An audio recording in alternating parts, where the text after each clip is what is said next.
Hello everyone, this is Anantaraju, Assistant Professor of Commerce, Government First Grade College for Women, Pavagada. Dear viewers, welcome to my online class. In this session, we are going to solve a problem with regard to the joint venture transactions. In the previous videos, we have already know the methods of maintaining books of accounts for the purpose of recording joint venture transactions. Okay, there are two methods of recording joint venture transactions. One is when the co-venturer maintain a separate set of books, and another is when the co-venturers don't maintain a separate set of books. That means they don't maintain a separate set of books. Instead of that, they maintain the joint venture transactions in the books in which they enter the business transactions with related to the main business. In the sense, ಈ ಜಂಟಿ ಉದ್ಯಮಿಗಳು ಕೋವೆಂಚರರ್ಸ್ ಜಂಟಿ ಉದ್ಯಮಕ್ಕೆ ಸಂಬಂಧಪಟ್ಟಂತಹ ಲೆಕ್ಕಪತ್ರ ವಹಿವಾಟುಗಳನ್ನು ನಮೂದು ಮಾಡಲು ಪ್ರತ್ಯೇಕವಾಗಿರತಕ್ಕಂತಹ ಪುಸ್ತಕಗಳನ್ನು ಇಟ್ಟು ನಮೂದು ಮಾಡ್ತಕ್ಕಂಥದ್ದು. ಅಂದರೆ ತಮ್ಮ ಮೂಲ ವ್ಯಾವಹಾರಿಕ ವಹಿವಾಟುಗಳನ್ನು ನಮೂದು ಮಾಡ್ತಕ್ಕಂತಹ ಪುಸ್ತಕದಲ್ಲಿ ಜಂಟಿ ಉದ್ಯಮದ ಬಿಸ್ನೆಸ್ ಟ್ರಾನ್ಸಾಕ್ಷನ್ಸನ್ನು ನಮೂದು ಮಾಡದೆ ಪ್ರತ್ಯೇಕವಾಗಿರ್ತಕ್ಕಂತಹ ಪುಸ್ತಕಗಳಲ್ಲಿ ನಮೂದು ಮಾಡ್ತಕ್ಕಂತಹ ಒಂದು ವಿಧಾನ. ಇದು ಯೂನಿವರ್ಸಿಟಿ ಸಿಲೆಬಸ್, ತುಮಕೂರು ಯೂನಿವರ್ಸಿಟಿ ಸಿಲೆಬಸ್ಸಲ್ಲಿ ಇಲ್ಲ ಇದು. ಸೊ ಇದು ಎಲಿಮಿನೇಷನ್ ಆಗಿದೆ ಸಿಲೆಬಸ್ಸಿಂದ. ಅಂದರೆ the first sem students need not to study this method.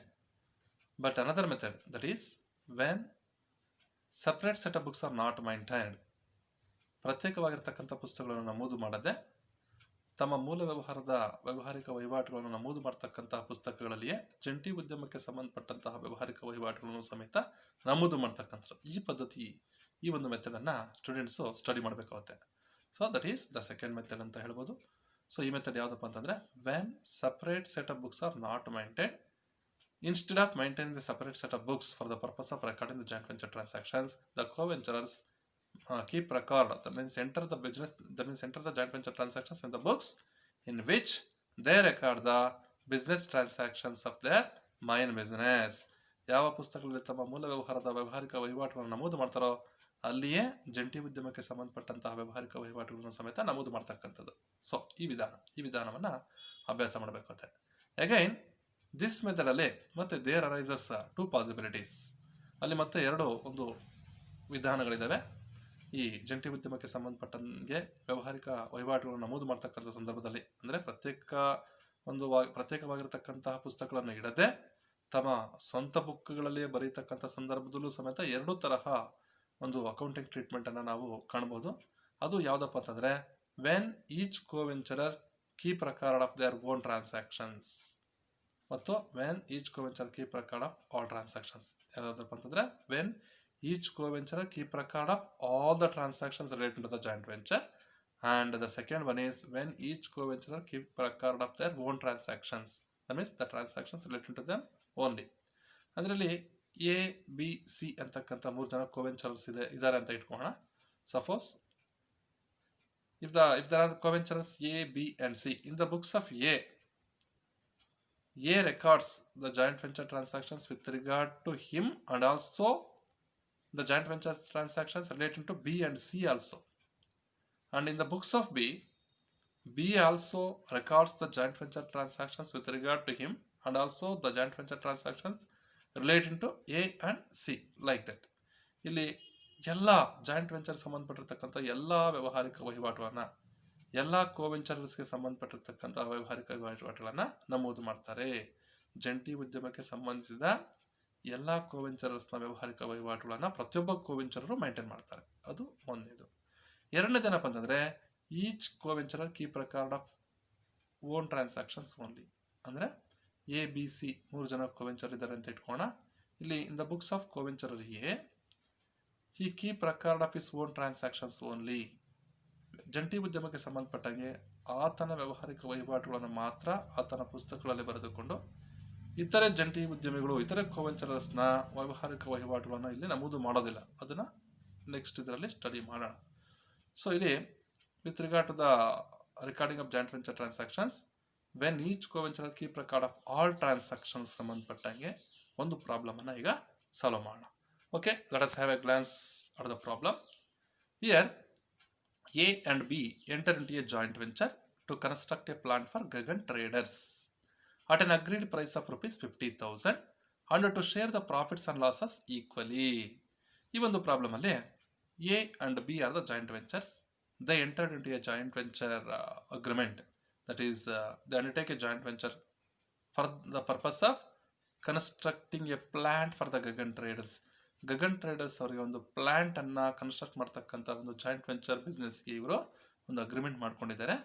So agreement ಪ್ರಕಾರ ಆ ಕಾಂಟ್ರಾಕ್ಟ್ ಪ್ರೈಸ್ ಅಥವಾ ಸೇಲ್ಸ್ ಪ್ರೈಸು 50,000 rupees ಇದೆ, ಮತ್ತೆ the profit or loss sharing ratio is equally as per the agreement.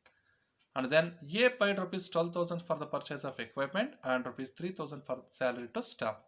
So ಇಲ್ಲಿ joint venture ಪರ್ಪಸ್ಗೆ ಬೇಕಾಗಿರ್ತಕ್ಕಂಥ ಒಂದು equipment ಅನ್ನ ಎ 12,000 rupees ಕೊಟ್ಟು ಪರ್ಚೇಸ್ ಮಾಡಿದ್ದಾನೆ, ಮತ್ತೆ ಜಾಯಿಂಟ್ ವೆಂಚರ್ಗೆ ಸಂಬಂಧಪಟ್ಟಂಗೆ 3,000 rupees ಸ್ಯಾಲರಿಯನ್ನು ತನ್ನ ಪಾಕೆಟಿಂದ ಕೊಟ್ಟಿದ್ದಾನೆ. ಟೋಟಲ್ 15,000 ಎಕ್ಸ್ಪೆಂಡಿಚರ್ನ ಎ ಮಾಡಿದ್ದಾನೆ. And then the coventurer B paid rupees 5,000 for buying necessary materials that are required for the joint venture. Joint ವೆಂಚರ್ಗೆ ಅವಶ್ಯಕವಾಗಿರ್ತಕ್ಕಂತಹ ಮೆಟೀರಿಯಲ್ಸ್ ಪರ್ಚೇಸ್ ಮಾಡೋದಕ್ಕೆ 5,000 ರೂಗಳನ್ನು ಬಿ ಪಾವತಿಸಿ ಪರ್ಚೇಸ್ ಮಾಡಿದ್ದಾನೆ. ಇಲ್ಲಿ ಬಿ ಏನು ಮಾಡಿದ್ದಾನೆ, 5,000 rupees ಫಾರ್ ಬೈಯಿಂಗ್ ನೆಸೆಸರಿ ಮೆಟೀರಿಯಲ್ಸನ್ನು ಇನ್ಕರ್ ಮಾಡಿದ್ದಾನೆ. Next, the venture was completed. That is, the construction of the plant for the Gagan traders was completed, and the co-venturer B received the agreed price. That is the contract price. The contract price was received by whom? B, the co-venturer B. What is the contract price here? 50,000 rupees. And then the equipment of the joint venture, the equipment belonging to the joint venture, which was purchased earlier for rupees 3,000, was taken over by A at an agreed value of rupees 3,000. ಈ equipment ಅನ್ನ ಇಲ್ಲಿ ಯಾರು ತಗೊಂಡು ಹೋಗಿದ್ದಾರೆ ಅಂತಂದ್ರೆ A. ಎಷ್ಟು agreed price? 3,000 rupeesಗೆ ಏನೇ purchase ಮಾಡಿದ ಎಕ್ವಿಪ್ಮೆಂಟು, ಮತ್ತೆ ಇಲ್ಲಿ ಏನೇ ತಗೊಂಡು ಹೋಗ್ತಾ ಇದ್ದಾನೆ 3,000 rupeesಗೆ. ಓಕೆ, ಇರಲಿ. ನೆಕ್ಸ್ಟ್, ಇಲ್ಲಿ give necessary journal entries and ledger accounts in the books of A. That means students are required to pass the necessary journal entries in the books of coventurer A and also they have to prepare ledger accounts in the books of A. This is the problem. Okay, let us solve this problem. Assuming that each co-venture keep record of all transactions. That means in the books of A, he record the transactions with relating to A and also B. In the books of B, B entered the transactions relating to him and also with regard to A transactions ಅಂತ ಈ method. Okay, ಇಲ್ಲಿ in the books of A ಮಾತ್ರನೇ ಕೇಳಿರೋದು journal entries ಮತ್ತು ledger accounts na. So let us pass the journal entries. In the books of A, journal entries will be, first journal entry will be joint venture account data to bank account. So for what purpose this entry is passed? Joint venture account data to bank account. Here A incurred or A paid rupees 12,000 for the purpose of purchasing equipment for the joint venture, and also he paid rupees 3,000 as salary to the staff of the joint venture. ಇಲ್ಲಿ 3,000 ರೂಗಳನ್ನು ಸ್ಯಾಲರಿಯಾಗಿ ಕೊಟ್ಟಿದ್ದಾನೆ, 12,000 ರೂಗಳನ್ನು equipment purchase ಮಾಡೋದಕ್ಕೆ A ಕೊಟ್ಟಿದ್ದಾನೆ. ಆದ್ರಿಂದ you know that the joint venture account is debited for all the expenses and losses and also the items which reduces the profit of the joint venture will be debited to the joint venture account, and the items which increases the profit of the joint venture will be credited to the joint venture account, and also the sale proceeds and also the collections from the joint venture also will be credited to the joint venture account. Here joint venture account is debited because it is the 15,000 expenditure incurred for the purpose of joint venture by A. In the books of A, that means we should credit the bank account, cash or bank account ಅಂತ, because he incurred the expenses. So here joint venture account is debited for the purpose of expenses and bank account is credited because bank account, here the bank balance is reduced. Bank balance is reduced in the books of A. So bank account is credited. So joint venture account debtor to bank account is the first entry, being expenses on joint venture paid. And then the second journal entry will be B paid rupees 5,000 for the purpose of purchasing materials for joint venture. Joint ವೆಂಚರ್ಗೆ ಅವಶ್ಯಕವಾಗಿರ್ತಕ್ಕಂಥ materials ಅನ್ನು purchase ಮಾಡೋದಕ್ಕೆ B, co-venture B incurred rupees 5,000. Here, joint venture account data to B's account. A payment ಮಾಡ್ತಾ ಇಲ್ಲ ಇಲ್ಲಿ 5,000 rupees ಅನ್ನ ಯಾರು incur ಮಾಡ್ತಾ ಇದ್ದಾರೆ, ಬಿ ಇನ್ಕರ್ ಮಾಡ್ತಾ ಇದ್ದಾರೆ. Here also joint venture account is debited because it is also expenses of the joint venture, 5,000 rupees for purchasing the materials. And then B's account is credited because B paid the amount. So debit the receiver, credit the giver. Here who is the giver? B is the giver. Co-venture B is the giver. So joint venture account data to B's account. So his account should be credited because he incurred the expenses of the joint venture. B's account should be credited. And then being materials purchased by B. This will be the narration. Third journal entry will be B's account data to joint venture account. For what purpose? Here, after construction of the plant for the Gagan traders, the co-venturer B received the agreed price or the contract price. So B is the receiver. So his account should be debited. Debit the receiver. B's account data to joint venture account, because here the joint venture is credited because so it increases the profit, that means sale proceeds, contract price received. So ಇಲ್ಲಿ A ಏನಾದರೂ receive ಮಾಡ್ಕೊಂಡಿದ್ರೆ contract price ಅನ್ನ bank account data to joint venture account ಅಂತ ಬರೋದು. ಇಲ್ಲಿ A receive ಮಾಡ್ಕೊಂತ ಇಲ್ಲ, B receive ಮಾಡ್ಕೊಂತ ಇದ್ದಾನೆ, ಹಾಗಾಗಿ B's account data to joint venture account ಅಂತ ಬರುತ್ತೆ. being receipt of agreed price of rupees 50,000. And then next journal entry will be equipment account data to joint venture account. So being equipment taken over by whom? A, because equipment account is debited in the books of A. The equipment relating to the joint venture is taken over by A. So in the books of A, when the equipment is taken over by A, equipment account is the real account. So the rule for the real account is debit what comes in, credit what goes out. When the equipment is taken over by A, that means he take the equipment. Equipment comes into our business. Yes, account. Assume that we are recording the business transactions in the books of A. So equipment comes into the business. So debit what comes in, equipment account data to joint venture account. Here joint venture account is credited because it increases the profit of the joint venture. All the items that increases the profit of the joint venture and also the sales proceeds or the contract price received or the collections from the joint venture should be credited to the joint venture account. So equipment account data to joint venture account, being equipment taken over by A. That means we take on the B in the books of A. We record in the joint venture transactions. A ತಗೊಂಡು ಹೋಗ್ತಾ ಇದ್ದಾನೆ ಯಾವ್ದನ್ನ, equipment ಅನ್ನ. So this is the fourth journal entry. And then fifth journal entry will be for ascertaining the profit or loss of the joint venture. Here how we have to ascertain? So we have to ascertain the profit or loss. First we have to look into the journal entries. We have to ascertain the profit or loss of the joint venture. Here first journal entry, second journal entry. Joint venture account is debited for rupees 15,000 in the first journal entry, and then again the joint venture account is debited for rupees 5,000 in the second journal entry. Total 20,000. Joint venture account is debited with 20,000 rupees, and then in the third journal entry joint venture account is credited for rupees 50,000, and after that in the fourth journal entry joint venture account is again credited for credited with rupees 3,000. Total credit side of the joint venture is 53,000. So joint venture account is credited with rupees 53,000. At the same time joint venture account is debited with rupees 20,000 in the first two journal entries. So net ಏನಾಗುತ್ತಪ್ಪ ಅಂತಂದ್ರೆ ಇಲ್ಲಿ 53,000 minus 20,000, there will be the profit. That is the credit side of the joint venture is more than the debit side of the joint venture. The credit side balance is more than the debit side balance of the joint venture. So here so total 33,000 profit occurred. ಇಲ್ಲಿ joint venture 33,000ಗಳ ಒಂದು profit ಅನ್ನು ಗಳಿಸಿದೆ.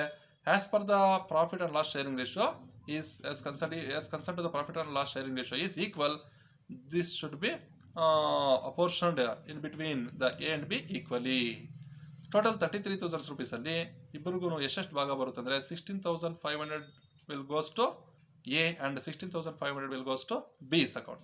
So in the books of A ಅಲ್ಲಿ as account ಅಂತ ನಾವು ಬರೀಬಾರ್ದು. So joint venture account data debit ಮಾಡಬೇಕು for the purpose of profit ಇಲ್ಲಿ. So joint venture account data to profit and loss account ಅಂತ ಬರಿತಾ ಇದ್ವಿ for own share of profit. Own share of profit here means A share of ಪ್ರಾಫಿಟ್ಗೆ 16,500 ಅಂತ ಬರಿತಾ ಇದೀವಿ. ಇಲ್ಲಿ ಎ ಬುಕ್ಸ್ ಅಲ್ಲಿ ನಾವು ಎಂಟ್ರಿ ಮಾಡೋದ್ರಿಂದ to profit and loss account ಅಂತ ಬರಿತೀವಿ. And then to B's account again 16,500. To B ನ ಒಂದು ಲಾಭದ ಭಾಗವನ್ನ 16,500 ಟು ಬೀಸ್ ಅಕೌಂಟ್ಗೆ ನಾವು ಕ್ರೆಡಿಟ್ ಮಾಡ್ತಾ ಇದೀವಿ. ಸೊ ಪ್ರಾಫಿಟ್ ಆ್ಯಂಡ್ ಲಾಸ್ ಅಕೌಂಟ್ಗೆ 16,500 ಕ್ರೆಡಿಟ್ ಮಾಡ್ತಾ ಇದ್ದೀವಿ, ಬೀಸ್ ಅಕೌಂಟ್ಗೆ 16,500 ಕ್ರೆಡಿಟ್ ಮಾಡ್ತಾ ಇದ್ವಿ, being profit on joint venture transferred ಅಂತ ಇದು journal entry. Next, so for settlement of accounts, so here settlement of accounts ಇಲ್ಲಿ ಎ ಬಿ ಕೊಡಬೇಕಾ ಅಥವಾ ಬಿ ಎ ಕೊಡಬೇಕಾ ಅನ್ನೋದಾದರೆ ಬೀಯಿಂಗ್ ಫೈನಲ್ ಅಮೌಂಟ್ ರಿಸೀವ್ಡ್. ಇಲ್ಲಿ ಟೋಟಲ್ ನೋಡಿ ಜರ್ನಲ್ ಎಂಟ್ರೀಸಲ್ಲಿ ಫಸ್ಟು ಬೀಸ್ ಅಕೌಂಟನ್ನು ಗಮನಿಸ್ತಾ ಬರ್ರಿ. ಬೀಸ್ ಅಕೌಂಟು, ಸೊ ಇಲ್ಲಿ B's account credited for rupees 5,000. ಸೊ ಈ incurred 5,000 rupees for purchasing materials for the joint venture. And then again B's account is debited here. 50,000 rupees sales proceeds ಅನ್ನು ತಗೊಂಡಿದ್ದಾನೆ, contract price ಅನ್ನು ತಗೊಂಡಿದ್ದಾನೆ 50,000. So ಮತ್ತೆ 5,000 rupees ಇಲ್ಲಿ ಏನಾಗಿದೆ ಅಂತಂದ್ರೆ joint ವೆಂಚರ್ಗೋಸ್ಕರ ಖರ್ಚು ಮಾಡಿದ್ದಾನೆ. ಸೊ ಅಲ್ಲಿಗೆ B's account is debited with 50,000 and then B's account is credited with rupees 5,000. And after that again B's share of profit ಎಷ್ಟಾಗಿದೆ ಅಂತಂದರೆ 16. ಇಯರ್ ಬೀಸ್ ಅಕೌಂಟ್ ಏನಾಗಿದೆ ಅಂದರೆ 50,000 ರೂಪೀಸಲ್ಲಿ ಡೆಬಿಟ್ ಆಗಿದೆ, ಮತ್ತು ಬೀಸ್ ಅಕೌಂಟ್ 5,000 ರೂಪೀಸ್ ಕ್ರೆಡಿಟ್ ಆಗಿದೆ. Total 50,000 debit, 5,000 credit. Again B's account is credited for rupees 16,500. ಇಯರ್ ಏನು ಮಾಡಬೇಕಪ್ಪ ಅಂದರೆ ಟೋಟಲ್ ಮಾಡ್ಕೋಬೇಕು. 5,000 ಕ್ರೆಡಿಟ್ ಐಟಮು, ಒಂದು 16,000 ಒಂದು credit item, total credit item 21,500. Total debit item ಎಷ್ಟಪ್ಪ ಅಂದರೆ 50,000.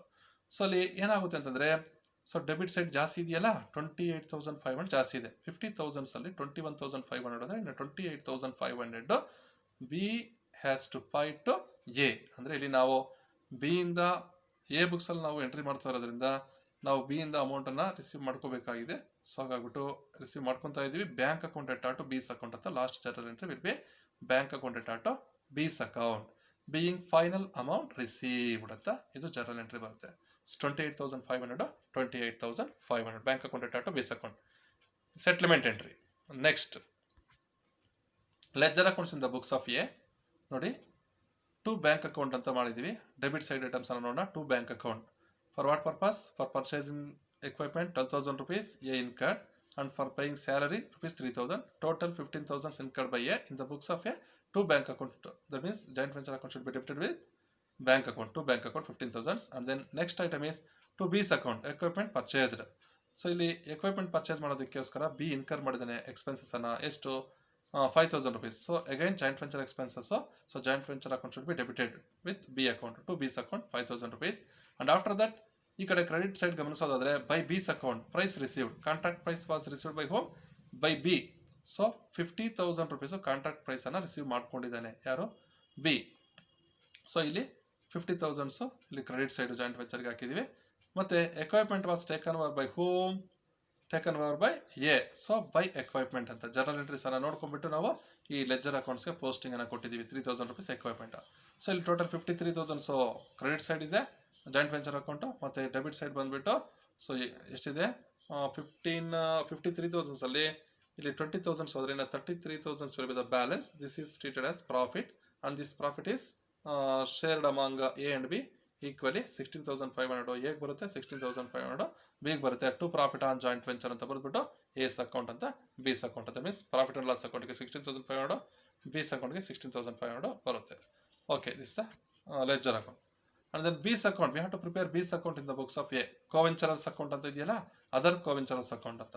ಸೊ ಇಲ್ಲಿ B's account ಪ್ರಿಪೇರ್ ಮಾಡಿದಾಗ ಜರ್ನಲ್ ಎಂಟ್ರೀಸನ್ನು ನಾವು ನೋಡೋದಕ್ಕಂಥ ಸಂದರ್ಭದಲ್ಲಿ ಇಲ್ಲಿ B's account is credited by joint venture account for how much? 50,000 rupees. For how much? 50,000 rupees. Sorry, 5,000 rupees. 5,000 rupees ಅದು ಯಾಕಪ್ಪ ಅಂತಂದರೆ equipment was purchased by B. And then second is by joint venture account 16,500. For this entry is for profit. 16,500 ಜಾಯಿಂಟ್ ವೆಂಚರ್ನ ಒಂದು profit 16,500 ಬಿಗೆ ಹೋಗಬೇಕಾಗಿದೆ.